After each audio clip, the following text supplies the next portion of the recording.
ঝুঁকমুক্ত জীবন যাপন করার জন্য 3 ধরনের ব্যবসা আমাদের জন্য বৈধ করে দিয়েছে। 1 নম্বর মুশারাকা। মুশারাকা মানে পার্টনারশিপ ব্যবসা। আপনি কোন একটা ব্যবসা করবেন, ব্যবসা করতে হলে আপনার মোটা অঙ্কের একটা অর্থের প্রয়োজন, যে অর্থটা আপনার কাছে নেই। উদাহরণস্বরূপ ধরেন, আপনার বাড়ির পাশে বা গ্রামে বড় একটা পুকুর আছে, বড় একটা লেক আছে। আপনার খেয়াল, আপনি পুকুরটা লিজ দিবেন, এটা মধ্যে মাছের চাষ করবেন। কিন্তু এখানে মাছের চাষ করতে গেলে আপনাকে আনুমানিক 5 লক্ষ টাকা ইনভেস্ট করতে হবে, কিন্তু সেই পরিমাণ টাকা আপনার কাছে নাই। শরীয়ত বলে তোমার কাছে যেহেতু নাই, তোমার সাথে আরেকজনকে পার্টনারশিপ হিসেবে গ্রহণ করো। তুমি অর্ধেক দাও, আরেকজন অর্ধেক দিবে।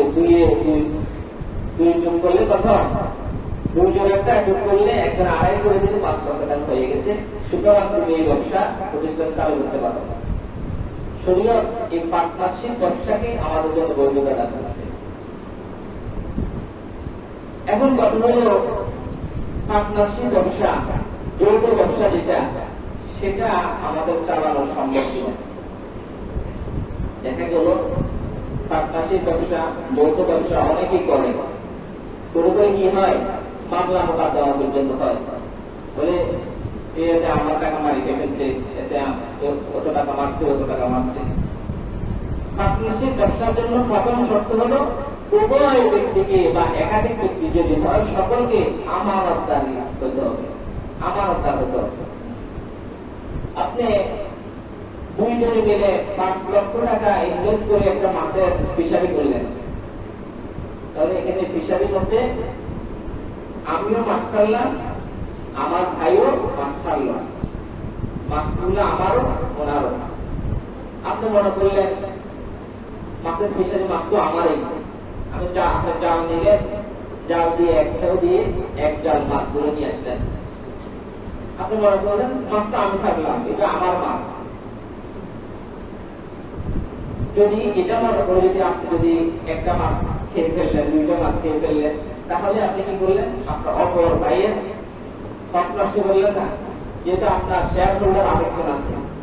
ওই পুকুর থেকে যদি আপনি একটা মাছ ধরেন, তাহলে আপনার যেমন অংশীদার আছে, আপনার পার্টনারশিপ যিনি আছে ওনারও অংশীদার আছে। হ্যাঁ, আপনি মাছ ধরলেন, ধরে 2টা মাছ আপনি নিলেন, 2টা মাছ আপনার পার্টনারশিপের কাছে পাঠিয়ে দিলেন, তাহলে ঠিক আছে, সমান সমান, সমান অধিকার। কিন্তু যদি আপনার উপর বাইকে না জানে আপনি একা একা খাইলেন, আপনি একা একা বিক্রি করলেন, তাহলে তার আমানতদারি হলো না, যৌথ ব্যবসা বৈধ হলো না। বৈধ ব্যবসা তখন ওই অবৈধ ব্যবসা হিসেবে পরিণত হয়ে গেল।